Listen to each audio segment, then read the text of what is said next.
Assalamualaikum warahmatullahi wabarakatuh. Salam budaya, salam rahayu. Kali ini Nesa Berbagi sedang berada di sebuah candi yang bernama Candi Minak Jinggo. Candi Minak Jinggo ini terletak di Dusun Unggahan, Desa Trowulan, Kecamatan Trowulan, Kabupaten Mojokerto, Jawa Timur. Candi ini hanya tersisa struktur berbahan bata merah dan terdapat komponen bangunan candi berupa blok dan batu andesit. Candi inilah sebagai satu-satunya bangunan suci di Trowulan yang menggunakan batu andesit. Candi Minak Jinggo berdinah segi 4 dengan panjang 27,8 meter, lebar 24,3 meter, dan tinggi yang tersisa 3,5 meter. Terdapat pagar yang mengelilingi candi ini berukuran 33 x 22 meter, tersusun dari batu bata merah.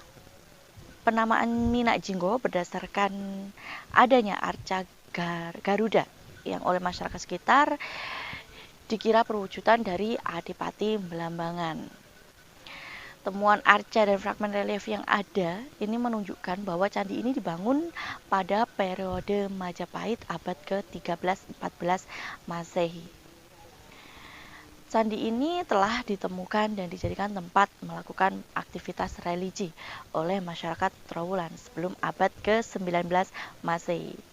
Pada tahun 1977 dan 1988 dilakukan penggalian guna menampakkan struktur serta yang diawasi oleh Balai Pelestarian Cagar Budaya Provinsi Jawa Timur. Ayo kita lihat yuk seperti apa sih.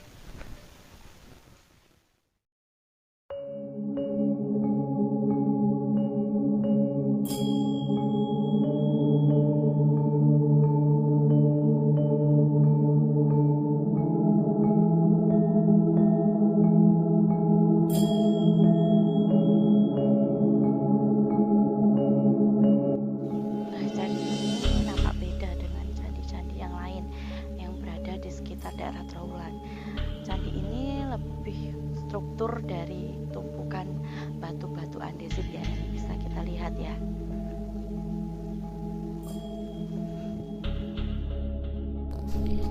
Candi Minak Jinggo berjarak 500 meter ke timur Kolam Segaran. Terdapat reruntuhan bangunan dari batu andesit yang dikombinasi bata merah bernama Candi Minak Jinggo. Bangunan tersebut dinamakan demikian oleh warga sekitar karena mereka mengira arca Garuda bertaring merupakan perwujudan adipati antagonis dari Belambangan, Minak Jinggo. Kisah tentang Adipati Minak Jinggo ditemukan dalam karya sastra Jawa berjudul Damar Wulan, karya Pujangga Mataram Islam tahun 1736. Kisah tersebut sangat populer di mata masyarakat Jawa yang daerahnya pernah dikuasai Mataram Islam. Walau ceritanya tidaklah benar terjadi di kerajaan Majapahit.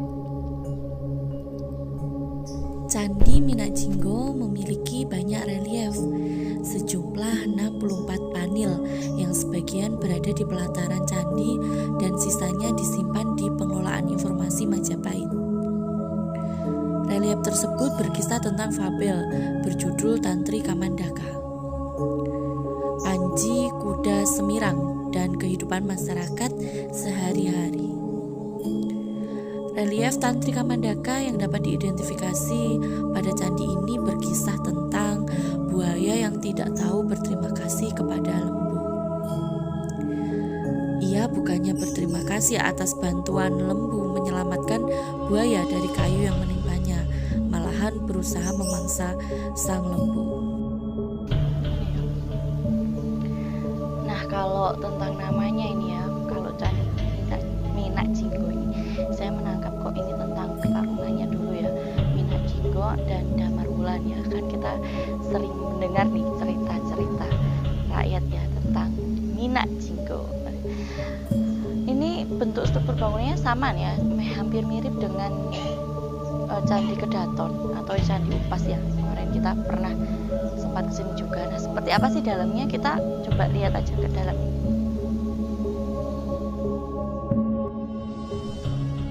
Meskipun belum dapat dipastikan fakta asli sejarah asal-usul Candi Minak Jinggo tersebut, namun masyarakat sekitar mempercayai bahwa candi ini berhubungan dengan kisah Minak Jinggo dan Damar Wulan. Konon disebutkan bahwa pada masa pemerintahan Majapahit yang dipegang oleh Ratu Ayu Kencana Wungu atau Suhita, terjadi pemberontakan yang dilakukan oleh Minak Jinggo atau Bre Wirabumi. Pokok persoalan pemberontakan tersebut adalah karena Minak Jinggo ingin memperistrikan Ratu Ayu Kencana Wungu, tetapi ditolak karena wajah Minak Jinggo seperti raksasa. Hampir saja Minak Jinggo memperoleh kemenangan karena ia sangat sakti, sebab memiliki senjata yang disebut gada wesi kuning. Akhirnya Ratu Kencana Wungu membuka sayembara. Barang siapa yang dapat mengalahkan Minak Jinggo akan memperoleh hadiah yang luar biasa. Tersebutlah seorang kesatria putra, seorang pendeta bernama Raden Damar Wulan yang memasuki arena sayembara. Dalam peperangan dengan Minak Jinggo, hampir saja Damar Wulan dapat tersingkir.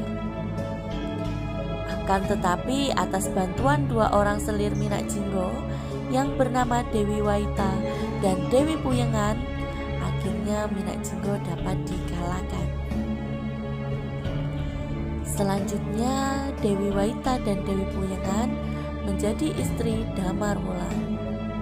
Sebagai imbalan atas kemenangan itu, maka Damar Wulan akhirnya menjadi suami Ratu Ayu Kencana Wungu dan bersama-sama memerintah di Majapahit. Cerita Damar Wulan Minak Jinggo ini rupa-rupanya sangat populer di Jawa Tengah, terlebih-lebih di Jawa Timur. Hingga sekarang kita masih dapat melihat peninggalan tersebut dalam bentuk makam kuno yang terletak di Desa Troloyo, Trowulan, Mojokerto. Di sana kita jumpai suatu komplek makam yang oleh penduduk dianggap sebagai makam Ratu Ayu Kencana Wungu, Dewi Waita, dan Dewi Puyengan, serta beberapa orang pengikutnya. Makam tersebut menurut penelitian para ahli yang sebenarnya adalah makam-makam Islam yang awal. Dari angka tahunnya yang tertulis pada nisan-nisan menunjukkan angka 1295 Masehi sampai 1457 Masehi. Tidak jauh dari Troloyo, masih di Desa Trowulan, juga kita jumpai sebuah candi yang oleh penduduk setempat dinamakan Candi Minak Jinggo. Melihat berbagai hiasan serta peninggalan lain yang terdapat di sekitar candi tersebut, dapat diperkirakan bahwa Candi Minak Jinggo berasal dari zaman Majapahit. Masyarakat Dusun Unggahan, Desa Trowulan, Kecamatan Trowulan menyebut candi ini sebagai Candi Minak Jinggo. Candi ini dalam buku Negara Kertagama disebut sebagai tempat Raja Hayam Wuruk melakukan ritual. Meski beberapa kali dilakukan penggalian terhadap candi yang memiliki luas lahan sekitar 1,5 hektar ini, tetapi sampai saat ini belum juga dilakukan pemugaran. Candi Minak Jinggo kali pertama dilakukan penggalian tahun 1917 silam. Penggalian perdana di era penjajahan Belanda itu ada beberapa patung raksasa yang berhasil ditemukan. Setelah itu penggalian tak berlanjut, bekas galian pun ditutup kembali. Baru tahun 2007 lalu penggalian dilakukan lagi. Sayangnya penggalian kali kedua ini juga belum tuntas, entah apa sebabnya. Sampai pada tahun 2010 lalu kembali dilakukan penggalian. Namun penggalian kali ketiga ini pun tak sampai kelar, meski beberapa benda kuno yang berhasil diangkat dari dalam candi sebagian disimpan di BP3 Trowulan. Sementara benda-benda lainnya ditaruh tak jauh dari lokasi penggalian. Meski sudah 3 kali dilakukan penggalian, namun Candi Minak Jinggo belum bisa dilihat secara utuh. Bekas penggalian masih tampak berserakan. Hingga sampai saat ini, kalau waktu siang, Candi Minak Jinggo tersebut terlihat sepi. Namun menurut penjaga candi, akan terlihat atau beberapa pengunjung yang datang ke candi ini memilih datang di waktu malam hari. Mereka datang untuk melakukan ritual. Tak seperti halnya candi-candi peninggalan Majapahit lainnya, Candi Minak Jinggo menurut masyarakat setempat lebih sering digunakan sebagai tempat ritual. Ini tak luput dari sejarah candi yang sangat dekat dengan keberadaan Raja Hayam Wuruk. Nah, rekan-rekan saya berbagi mungkin itu tadi sedikit informasi yang bisa sampaikan mengenai Candi Minak Jinggo ini, karena masih jarang ya, ini jarang diketahui ya sama orang-orang Candi Minak Jinggo ini. Nah, belum untuk sejarah tepatnya seperti apa belum diketahui ya. Nah, dengan kita mendatangi tempat-tempat seperti ini bukan berarti kita musyrik atau menyimpang dari agama. Kita tetap boleh fanatik dengan agama masing-masing, namun kita tidak boleh melupakan sejarah kebudayaan kita. Dengan kita mendatangi tempat-tempat seperti ini, kita akan lebih tahu secara langsung sejarah kebudayaan dan bagaimana peninggalan para leluhur yang pasti, yang nyata, yang bisa kita saksikan sampai saat ini. Inilah sejarah leluhur yang tidak boleh punah sampai kapanpun. Nah, mungkin apabila dalam penyampaian atau dalam pengambilan gambar terjadi kesalahan, saya mohon maaf yang sebesar-besarnya. Tetap cintai Indonesiamu, cintai sejarahmu. Boleh kamu fanatik dengan agamu, nomor 1 agamamu, namun jangan lupakan budayamu. Terima kasih dan salam sejarah, salam rahayu. Wassalamualaikum warahmatullahi wabarakatuh.